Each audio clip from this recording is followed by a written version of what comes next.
Det er en 21 hestes hundestemmotor. Det man i gamle dage kaldte glødehovedmotor.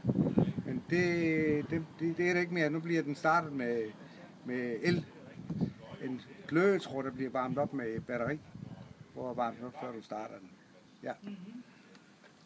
Og før man starter den, skal man selvfølgelig åbne den. Kølevand. Som er her. Så skulle den være der.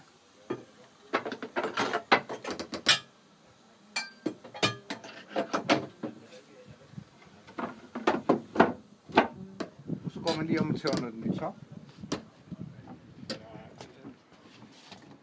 Det vil sige, at du ofte åbner en snøfteventil, som sidder der. Og så tørner du den op til startstilling. Det er godt nu.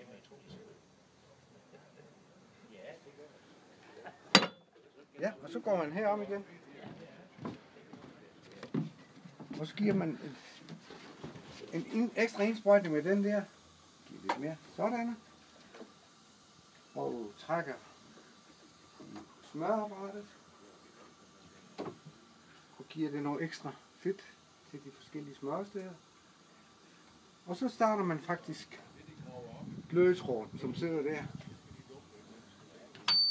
Så, nu varmer den op. Så skal man lige have om igen. Og så kan du se, når du ryger ud af den der, så er den faktisk startklar. Så kan man bare sådan her.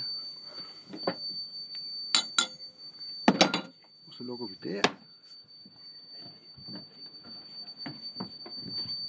Åbner for luften. Den bliver startet med luft. Sådan.